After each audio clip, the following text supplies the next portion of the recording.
Welcome back to Excuse Me, Doctor. My name is Dr. Melissa Clark. Please call me Mel, Dr. Mel.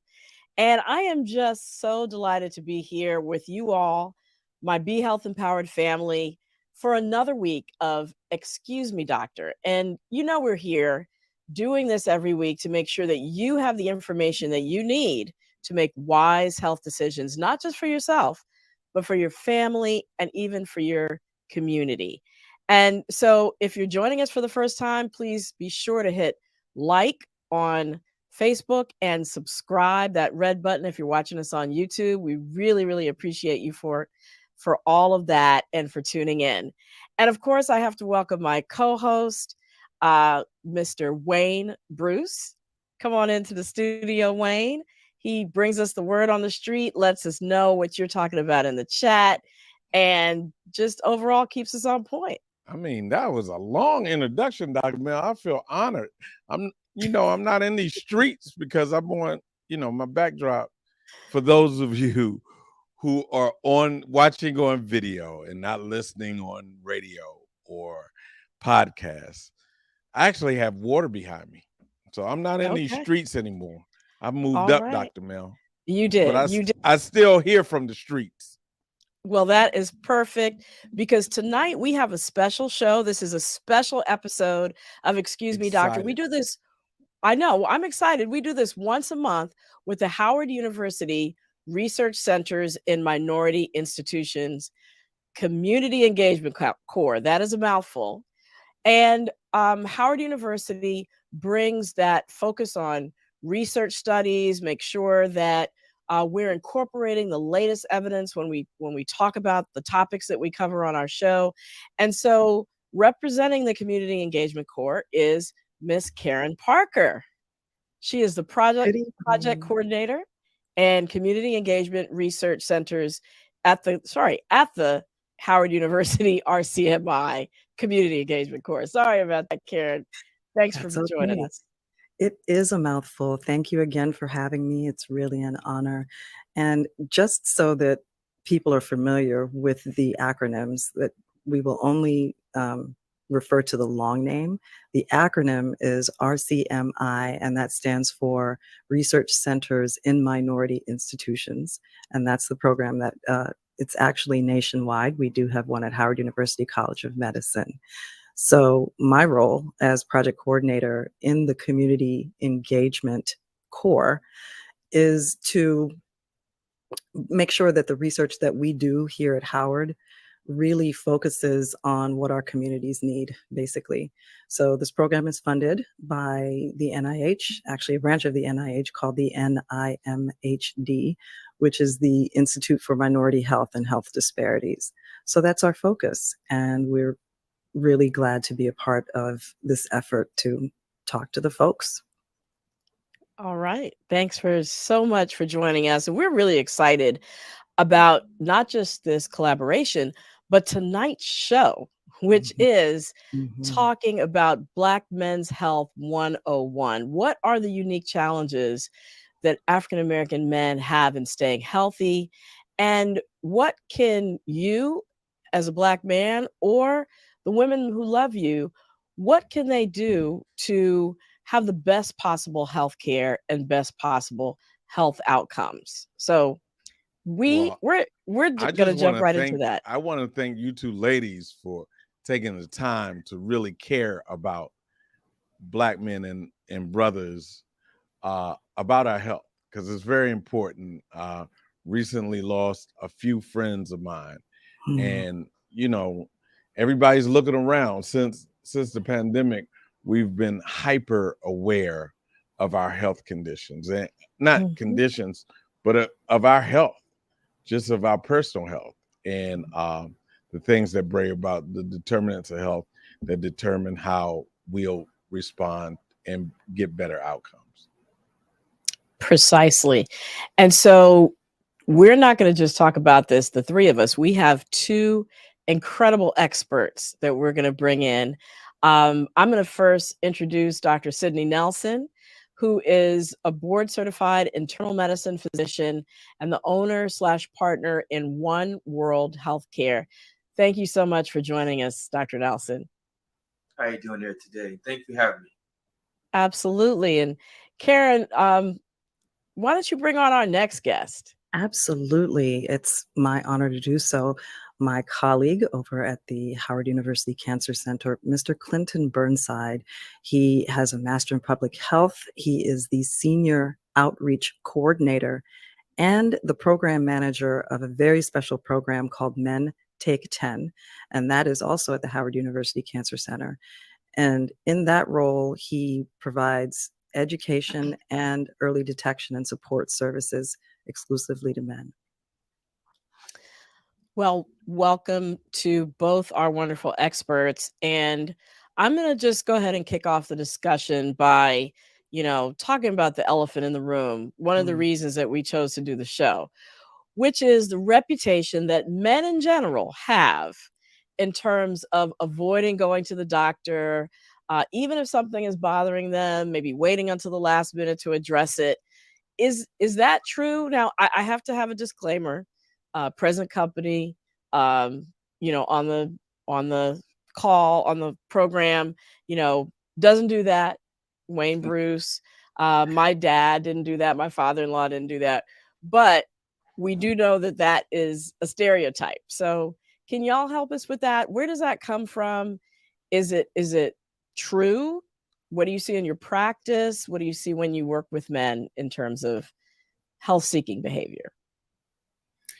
Yeah, I mean, I'd love to start if you don't mind.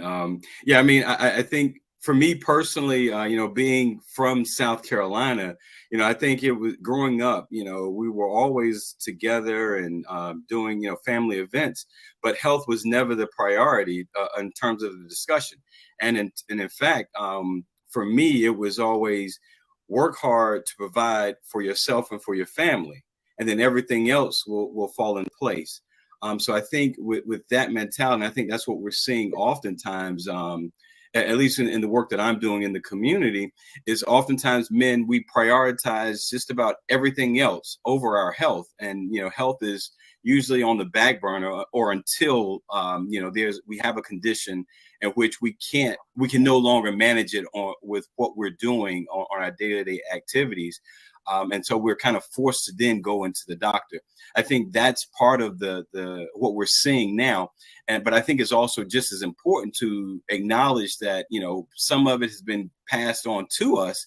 But I think one of the more important parts for me now being a father is how I'm not intentionally teaching that to my children, but if we're not careful and making it a priority to actually engage in these conversations, that we will be teaching later generations to do the exact same thing.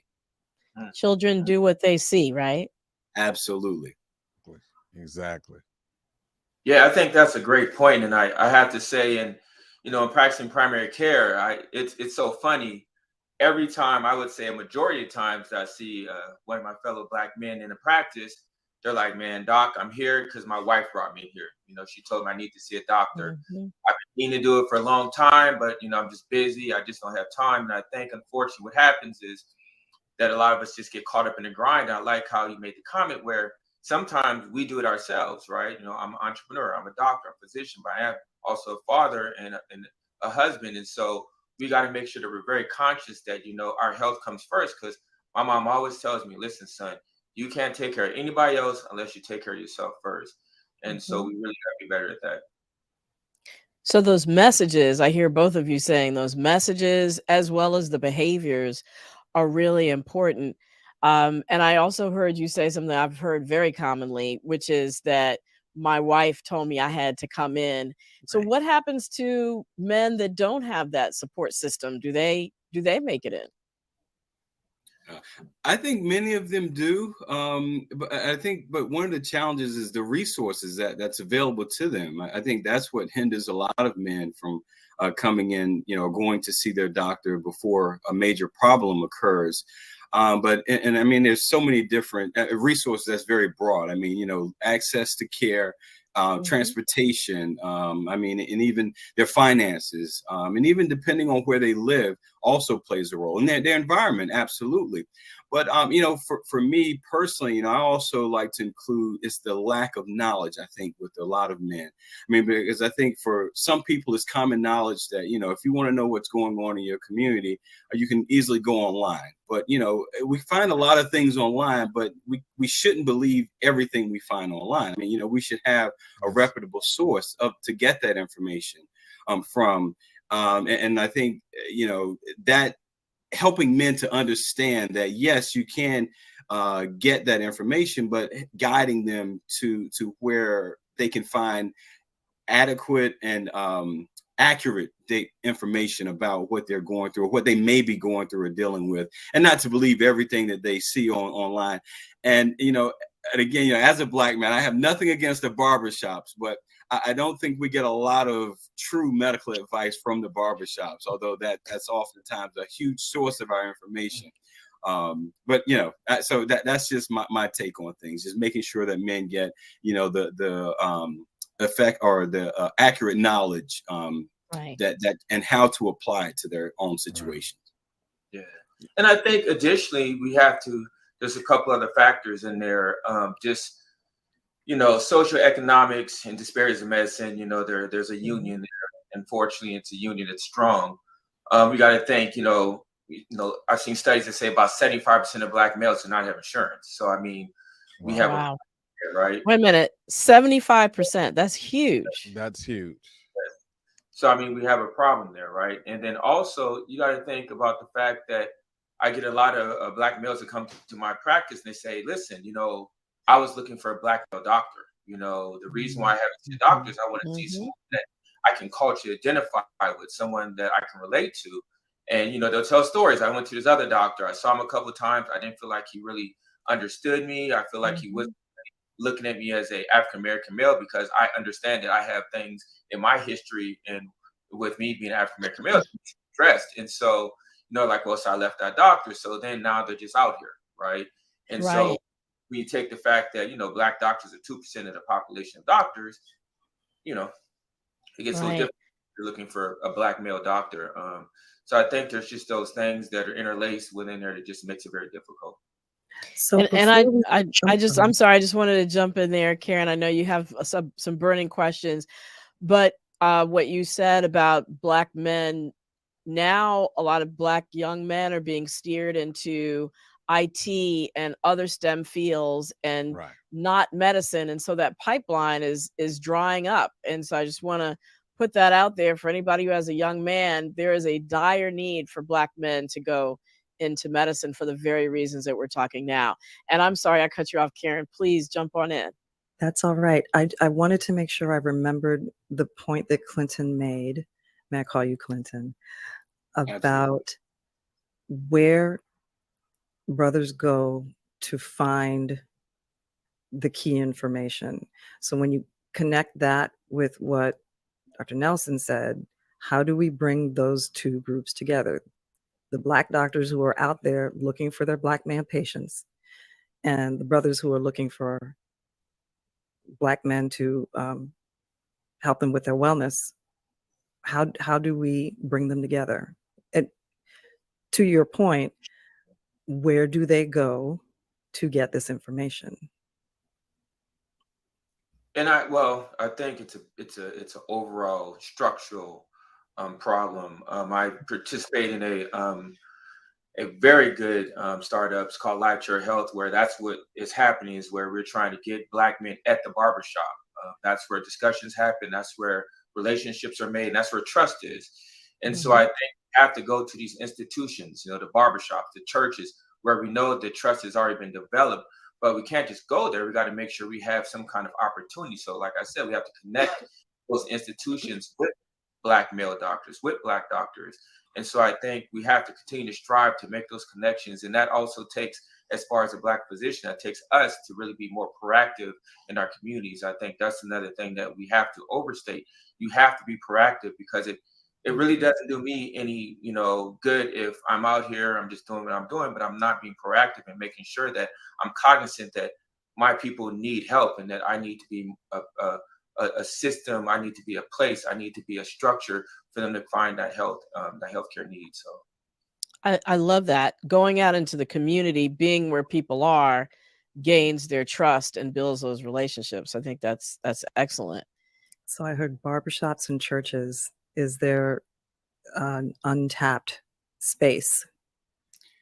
I mean, yeah, I think it's not really like a one size fit all type thing. I mean, I think we have to meet them wherever they are. So, we know not all Black men are going to the churches, not all Black men are going to the barbershops, but we know, because we know there's a lot of Black men that are just kind of standing on the corner and doing, carrying on their day-to-day lives. So we have to meet them wherever they are, and get the message to them, and not just getting any message to them. We have to get it to them in a language that they understand.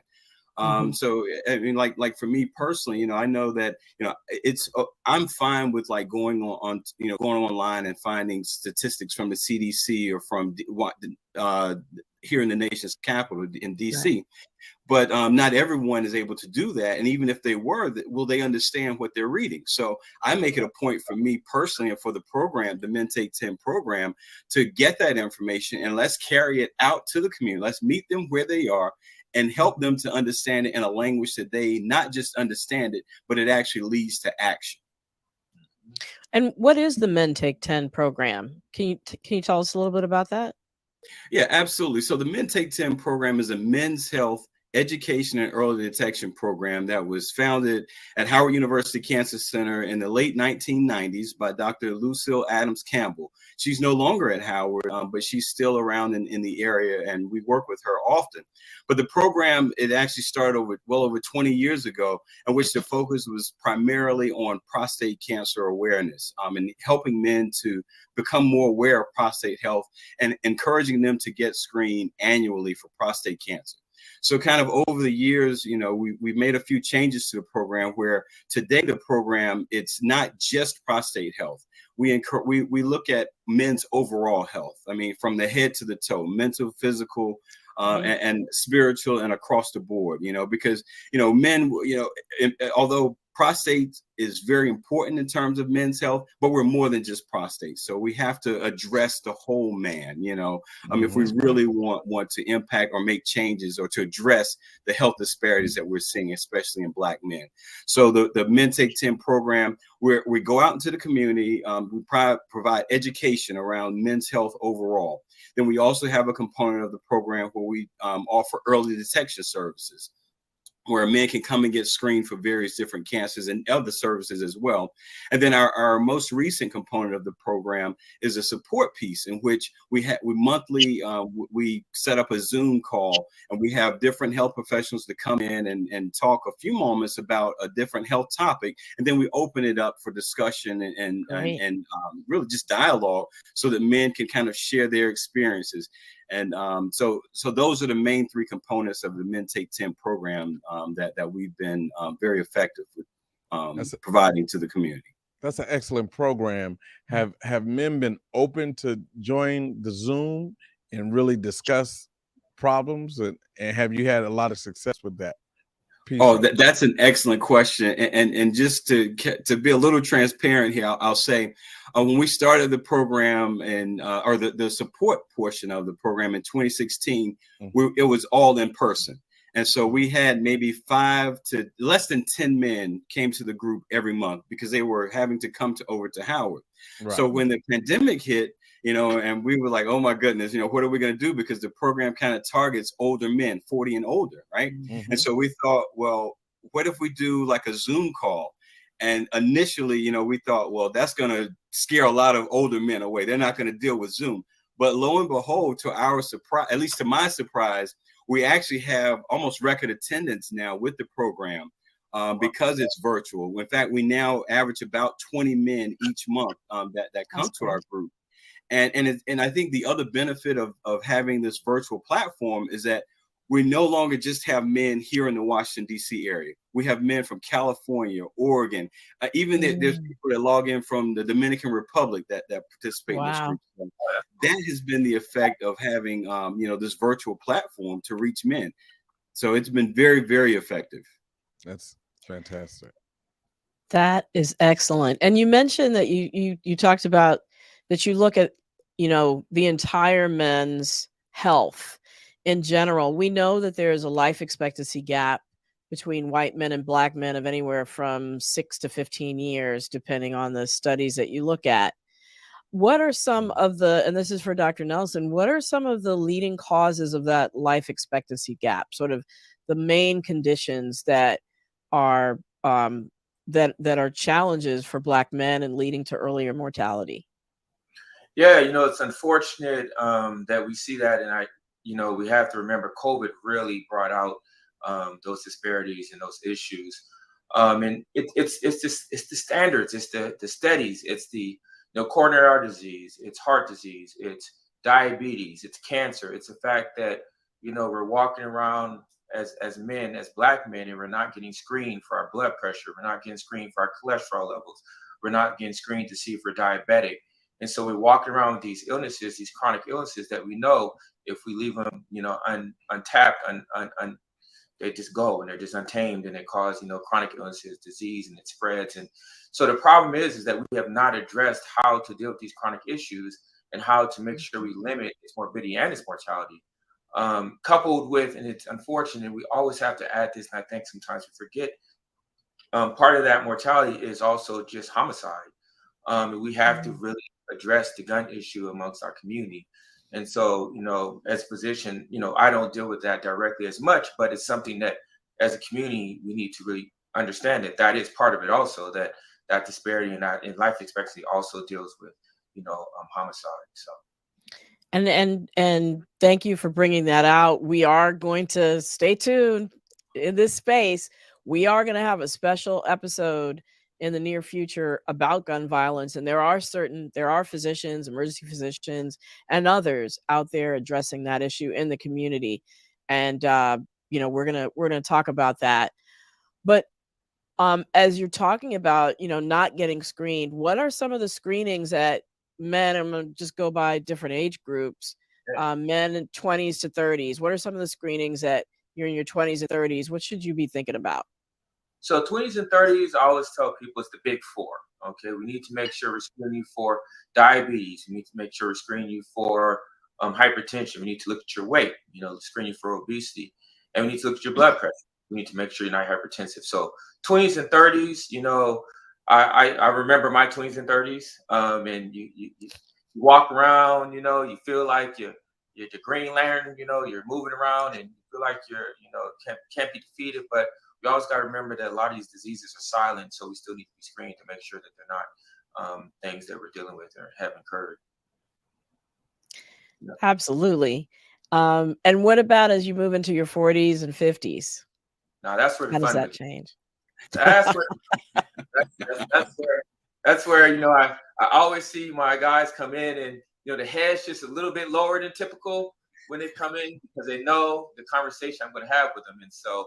The 40s are fun. So the 40s now, we've seen that screening for the colonoscopy has been reduced to 45. It used to be 50. So we got to pay attention to that. We've seen that colon cancer is affecting younger people now, and so that has been changed. And so we always remember too, and I always make sure I let people know if you have a primary family member that had colon cancer, you need to start screening 10 years younger than when they were first diagnosed.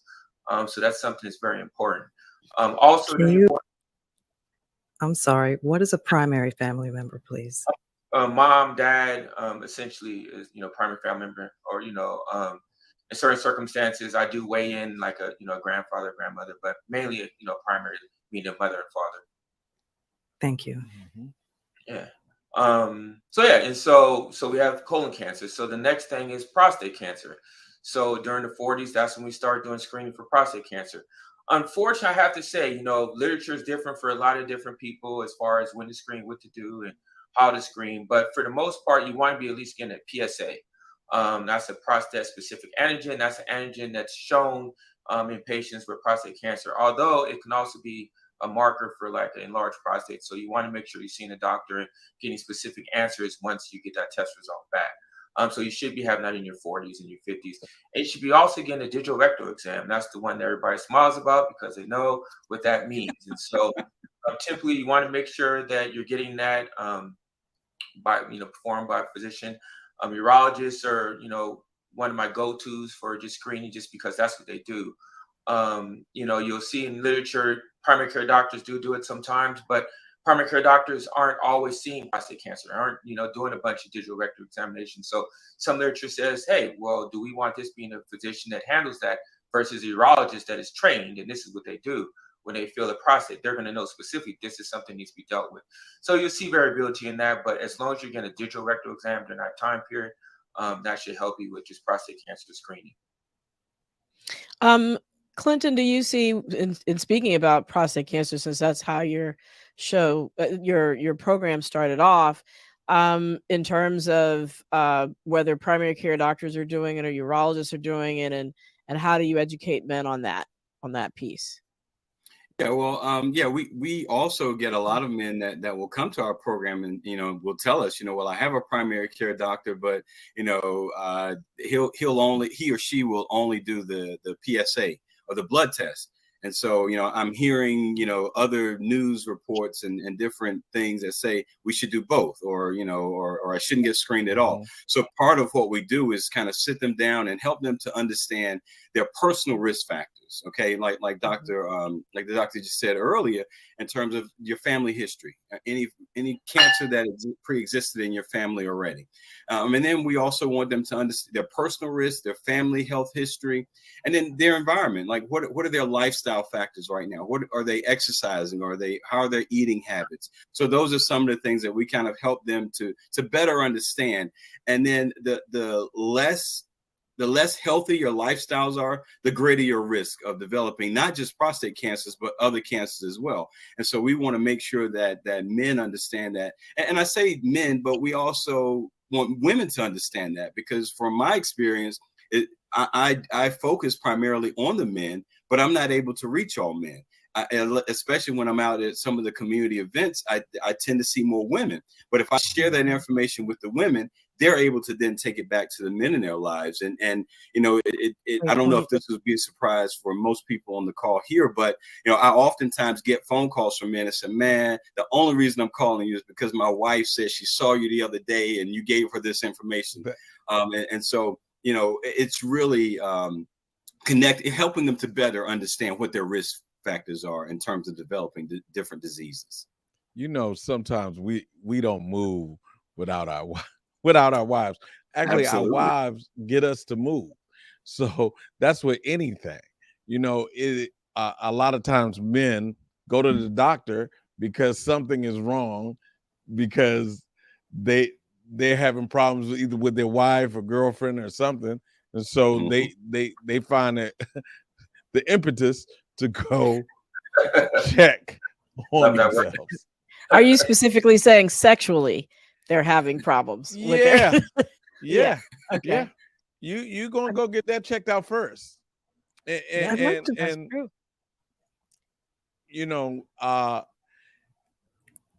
A lot of men have been afraid of this digital rectal exam for years. I mean, that's just, I heard brothers say, hey man, I'm gonna find a woman doctor with small hands or something like that. You hear anything, hear it all in the barbershop, and so that has shied men away for a number of years. But Dr. Nelson, there are other ways, to detect that, right? With the blood test, right? Yeah, and so the blood test, just remember though, it's kind of like a net, so you just kind of cast it out. So even though we're doing it, and if it's positive, yes, we're going to say, hey, you need to move forward. We need to examine this further as far as why is this positive. But just because it's negative doesn't mean per se that you don't have prostate cancer, or it's not starting or initiating in your body. So it's one of those things where I always like to I like pairing it up. I'll do the PSA, and typically I'll do for my younger 40s, I do the PSA. But by about 45, I'm like, listen, buddy, we've been doing this for a little bit. You see me, and it's that time, and I just let them know that this is for their best benefit. Right. So, yeah. Right. So could we go back just a little bit? Sorry, before we go down the disease hallway, because I know that Clinton, I heard you bring up lifestyle before, and I also want to make sure that everybody's in the tent as we're having this conversation, because I heard that men follow the advice of their wives? What about all of these people out here who are not married? So, Right. you know, people who have really just their village around them, their friends, their homies. How are we seeing differences in wellness upkeep between unmarried and married brothers? Well, I think overall, as history tells, man, there's been several studies that show, unfortunately, single men, are more at risk for just disease, just because they don't have that person for oversight. Let's just use that word. And so it's an unfortunate truth, right? But I always make the challenge to the community. I mean, it's a community, we're a community. So it Mhm. doesn't take too much for you just to say, yo, have you gotten tested? Have you seen a primary care doctor? Hey, I know you're dating that guy. I saw him the other day, man. He didn't look good. Has he seen a doctor? So I think we really got to go back to that community mentality where we kind of look out for each other and, give that advice or, say, hey, your pops, how's he doing? He's always been there for me. I remember him when I was a kid. Have you been making sure he's getting his checkup? I think, we just have to be more intentional about just being more involved in our community and making sure that people are, checking in. Yeah, great Yeah, and if I point. can just chime in a little, I one of my favorite sayings now is, we're better together. So if we're able to have Mhm. those connections and those conversations with other brothers, whether they're married or single, I mean, just being, a black male in and of itself in fact, for me, that's the way I kind of start with a lot of conversations. Just, how you Mhm. doing, brother? Are you going to see a doctor? And Right. and I don't have to get in very detailed. It's just very general, and I can do that with a complete stranger just in passing. And that may just plant a seed in their head. You know what? It has been a little while since I've gone to see someone. So like you said, Dr. Nelson, there's so many different things that we can do. But I think we have to meet them where they are and just Right. understand that we're better together. And, and understand that it's a really a community of people that not just straight men and married, the gay men who are Exactly. brothers and Exactly. our cousins and our community family also. Absolutely. We Yes. we get into this box that we think is just one way and check on your wife or your girlfriend, but everybody may or may not have a partner, even if they're straight or gay. It doesn't matter. That Right. we just have a community of checking on people. Mr. N- Burnside, I think that's incredible. And I think regardless of sexuality, social isolation, it Right. cuts across, all genders. It doesn't matter. Social isolation in and of itself is a risk factor for disease. Um, Depression and the association of poor mental health with physical disease and the onset of disease. So that connectivity that you mentioned is crucial for everyone.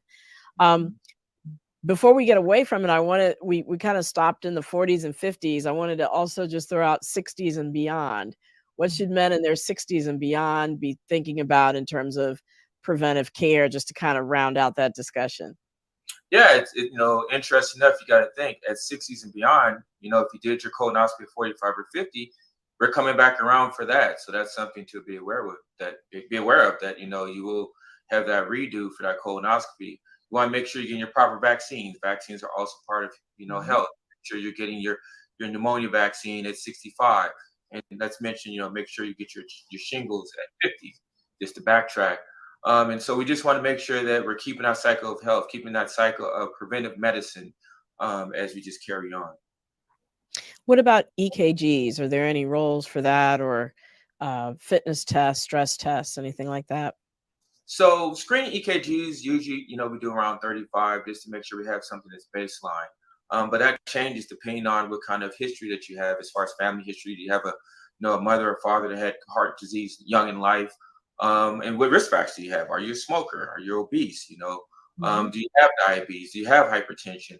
All these things may, when I see a person for a preventive exam, if I don't have the EKG at that time, I'll probably say, hey, listen, just because these risk factors. Let's get a baseline EKG to see where you're at, just to make sure there's nothing there or nothing brewing. And so once we have that, then it's more so by symptoms and signs if we need to do any repeat testing. Right. And just so everybody knows, EKG is, it looks at the electrical activity in your heart, and it's one way that it's a really kind of a screening tool for heart conditions. We mentioned erectile dysfunction and earlier in terms of challenges. I think Wayne put challenges with women in the bedroom or something like that. But if you're having erectile dysfunction, that is actually a flag for heart condition. So in addition to the other risk factors you mentioned, Dr. Nelson, that I think we probably should throw that into the bucket along with obesity and smoking and high cholesterol and diabetes as being things that are indicative or risk factors for heart disease. Karen, I know you had some questions lined up. Do you? I do. Well, just along this vein of conversation, and I understand that looking out for risk factors in upcoming disease is key. But since we've started the conversation talking about it might not be the best approach to only start looking for a provider if something is wrong, I'm interested to hear what our brothers can be doing to care for themselves, to maintain their wellness. I say throughout first, their adult life. Thanks. First and foremost, get a primary care doctor. I mean, if you have insurance, you should be getting a preventive medicine exam every year. You pay for it, it's free, and that's how you get your testing, to see where you stand. But if that's not the case, just being healthy, I think, unfortunately, we live in a society now where we're not as cognizant about just being healthy. Staying away from sodas. Just keep it basic. Stay away from sodas. Stay away from processed foods. Stay away from fried foods. Make sure you're active. A big thing that I really want to say here, and I hear this so much, is when I ask someone, "How active are you? Are you exercising?" And the first thing a lot of people say is, "Yeah, I walk, a mile or two every now and then." Walking is not cardio. Okay, walking is conditioning. Okay, walking is keeping your body conditioned. We need to get our heart rate up to 200 minus our age. So the next time, you're going to walk, if you have a big or anything like that, see where your heart rate goes. You're not, for the most part, you're not going to get past about 110, 115, 120, right? And depending on your age, you need to have a higher heart rate to get what's called cardio. And cardio is just going to help us with, lowering our cholesterol levels or lowering our blood sugars and things like that. So I always say walking is fine. I have nothing against walking. It's good conditioning. It's letting your body know you're alive. It's letting your joints know, hey, we still exist. But if you really want to work on burning fat, burning that cholesterol, reducing those blood sugars, losing weight, you've got to do cardio. The recommendation is for 5 times a week, but I tell my patients at least start at 3. I understand life is busy. We got a lot of stuff going on in our lives, family, kids, jobs, multiple jobs, extended family, things of that nature, aging parents, but you have to take that time, 30 minutes, at least 30 minutes of cardio. So I'm and what going I to add to when I talk with a lot of patients is trying to find that partner, whether it's your spouse or that buddy. Just having some type of accountability also helps, and it goes a long way. Okay. Great point. Great point. Super helpful. Is there anything else? Well, one of the things I wanted to just make sure I got in was there was this incredible study that looked at Black men's DNA. And the DNA has these little ends on it called telomeres. Think of them as sort of like little end caps. And they're a certain length, and that indicates how healthy we are. And they asked Black men if they were exposed to racism, the men in this particular study. And everybody in the study had been exposed to racism. And then they specifically did a psychological test. Did the Black men internalize and allow that exposure to racism to affect their self-image? And they found a really interesting thing. The people The Black men who allowed it to affect their self-image had shorter telomeres, which specifically translate to, higher rates of chronic disease and aging. They aged prematurely, in other words, and that was shown in their DNA. Versus those people who did not internalize and allow racism to affect their self-image had normal sized telomeres for their age. They were not aging prematurely. And so, that study really highlights for me the impact, A, of racism on our health, but B, resilience. How can we foster resilience and we're specifically talking about Black men? How do we build that resilience to ensure that our self-image is not affected because by all the negativity that we might be exposed to, because that directly does affect how fast we age and directly correlate with our health? One word: community. I mean, I think it goes full circle back to what we were talking about earlier. It's just community, being a part of each other's lives, acknowledging each other, speaking to each other, interacting with each other. I think, unfortunately, the way we've gone with technologies, that we kind of have diverged from that. And I think we just need to go become more centric. And so I also, social media, just to add to it, I think what we have to realize is what we watch affects us. And so even though, you want to stay on top of all the events, but seeing, a Black male get killed by the police, or, seeing, a violent crime against a Black male, that stuff, we internalize that. And so I think we have to really be more aware of what we're watching on social media and what we're processing, because we may not realize it, but that is also affecting us internally. Sure. Absolutely. Yeah. Anything to add, Mr. Burnside?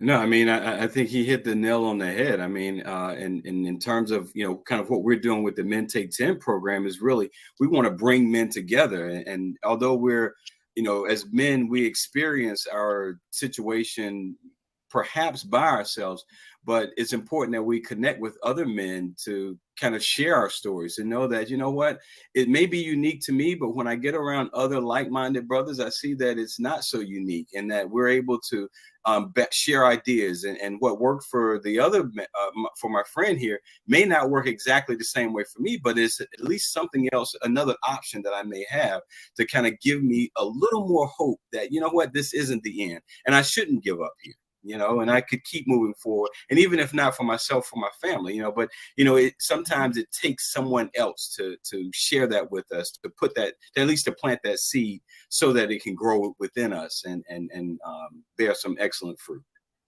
Great point. Absolutely. Wayne, I know, do we have anything in the chat? We have Any plenty questions? in the chat. We have plenty All in right. chat, Dr. Mel. So I just want to say, everybody says across the board that this is a great episode, and I agree. We're going to go to two questions here first from the gallery grid and from Michelle Walker Scales. They kind of piggyback. Gallery grid says, what about strength training as we age? Does that count for anything? And Michelle Walker Scales says, what about weights resistance to burn calories and lose weight? Yeah, Dr. Nelson.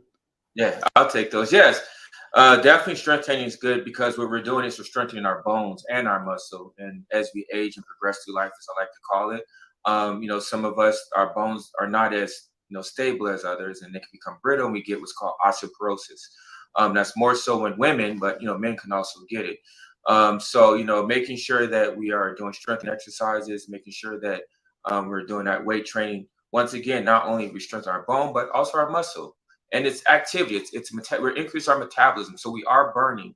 And I don't want people to think you're not burning if you're not doing that stuff, but it's just not cardio, meaning you're not going to anaerobic processing where your body's just doing different things and your heart's working. But still, if you're doing strength training, weight training, you increase your metabolism. That's helping you burn calories and get some of the weight, that extra fat weight off you. I think both are really important, just like Dr. Nelson is saying. And I think as we age, especially above 60, doing the strength training also helps in terms of our balance. It also helps in terms of our cognition and our memory. So that strength training is goes right along there with the cardio. So great question. We have another question from Daniel Octavius Warhol. What about testosterone levels? When should we start screening those regularly? Ooh, the testosterone question. That one is one that, I think we've talked about that before. And it's one of those ones that I hear a lot, and there's so much literature and so much, out there regarding testosterone, when to test it and who needs replacement. I typically don't use it as a screening measure unless someone tells me they're having certain issues that I check off, depression, hair loss, decreased libido, just a lot. I have kind of like a checklist, and I say, hey, let's check your testosterone and see where it's at. And just because you have a low testosterone doesn't mean that you need to be treated for it, but you need to at least know what's going on. Because remember, I always say testosterone replacement has a lot of risk, to it, heart disease and things of that nature. So checking the baseline testosterone, I don't necessarily do it, but I will check it if I see that someone is having some of the symptoms that may be correlated to it. Okay. We have a question coming from Rhoda Lawrence on the West Coast. Where can the uninsured go for healthcare services? Excellent question. That's a very Yeah, absolutely. I mean, unfortunately, I'm not very familiar with what resources are available on the West Coast. But if you're here in the DMV area, we welcome you to come to our program at Howard University Cancer Center, the Men Take 10 program. Now, we're more so of a screening program, but what we do is we connect you with your other primary care doctors or specialists if you need it. But through our program, we don't charge the individual. It's all grant funded, or in some situations we will bill the insurance provider as well. But there's never an out-of-pocket cost for the services that we provide. And again, I'm less familiar with what they're doing on the West Coast or even in other areas on the East Coast. But I want to believe that there may be some type of resource in your area so I would say possibly starting with the health department or some of your hospital, your medical facilities, could kind of reach out to them and ask them for what resources are available. That's where I would start. In every jurisdiction, in every state, there's always something called a federally qualified health center. So those are medical facilities that get federal funds, and they see people on sliding scales. So if you have no income, you don't have to pay anything. Or, if you're a certain percentage of the poverty level, you don't have to pay anything. And you can just Google in your area, what's a federally qualified health center near me? And they have full service. They have primary care physicians. Oftentimes they have specialists. They often have social workers, case managers, etc. The other thing is, if you qualify for Medicaid, they will also be able to help you with your application for Medicaid to make sure that you then do have insurance, because Medicaid is accepted in many different by many doctors and hospitals as well. I'm really glad to hear that question, Yeah, especially in light of that statistic that came up earlier. Yes, absolutely. Right. It's real. It is a message from Tracy Faulkner. Does the program discuss low T? Also, does the Howard program provide cardiac assessments? Not necessarily with Men Take 10, but what we would do is, if you come to us and let us know that's what you're interested in, we're more than happy to connect you with our cardiology department within the university, or not within the university, within the hospital, actually. So yes, we can definitely connect you with the appropriate resources. All right. We have a comment from a good friend of the show, Dr. Richard Goodjoin, singular. It says, brothers need to encourage each other to seek health care and self-care at all ages. Yeah. Excellent point. Yeah. Yes. We have a question for Dr. MEL. What should you be asking the doctor after the physical, Dr. Mill? Well, I talk about the 5 questions you should never leave your doctor's office without getting answered. The first one is, if you're just there for a preventive physical, this isn't as pertinent, but what's wrong with me? And if you have a specific complaint, and they don't have the exact answer, ask them, what are the top 3 things that could be wrong with me, and what are you going to do to either rule them in or rule it out? The next thing is, what is the treatment? Because you need to know what are you going to do for me? And basically, if it's a medication, how long is it going to take to kick in? Because you don't want to assume everything works like a Tylenol, right? You want to make sure that, for example, the treatment for depression can take 2 weeks to kick in. You don't want to take it one time and nothing happens and you assume, oh, this is ineffective, I'm not going to take it anymore. The next thing is, what are the next steps? So when I leave here, what should I do? Who should I follow up with? What are the next things that I should be doing? And then the last question is, what do I need to do? What do I need to do for myself at home? Now that's different than the previous one, which is basically, who do I see next? What are the next appointments, etc. What I should be doing for myself at home, realize that 80% of how well we do in terms of our health is determined by things that happen outside the doctor's office. So those things that you do for yourself at home are crucial. So should I be exercising, just like Dr. Nelson talked about? What should I be eating? If I have diabetes, how often should I be checking my blood sugar, etc.? So you want to know, what should I be doing in terms of self-care if I have a particular condition or if I just want to stay well? So those are the 5 questions you should never leave your doctor's office without getting answered.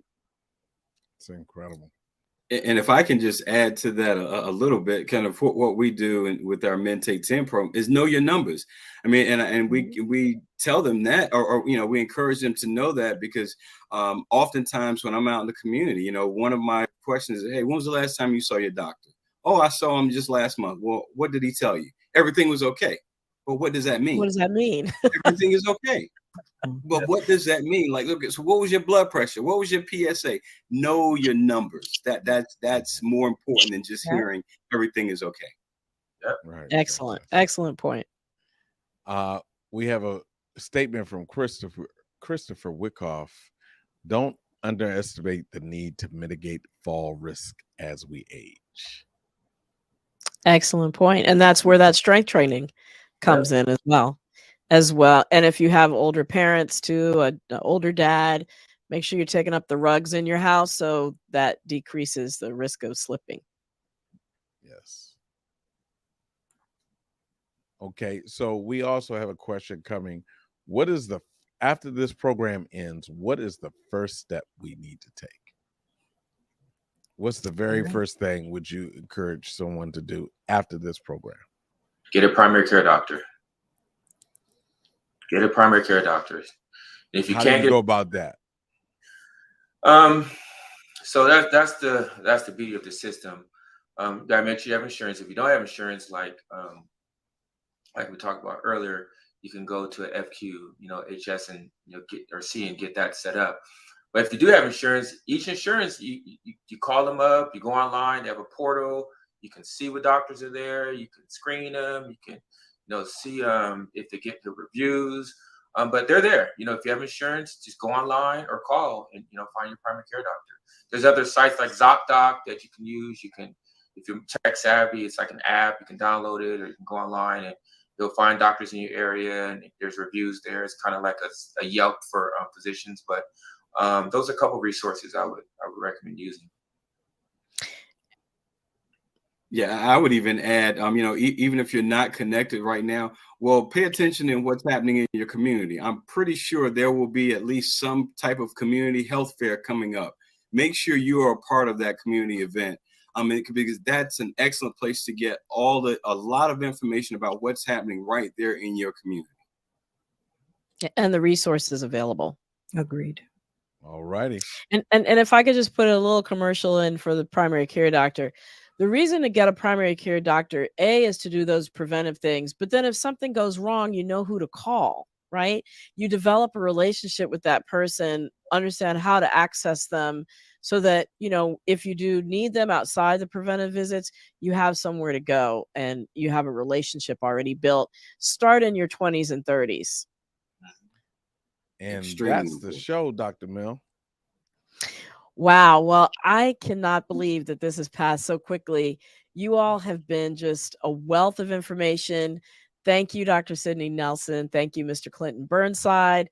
Thank you, Karen Parker, for bringing Howard University and the RCMI Community Engagement Corps into the picture, finding us Mr. Burnside, who is a fantastic guest.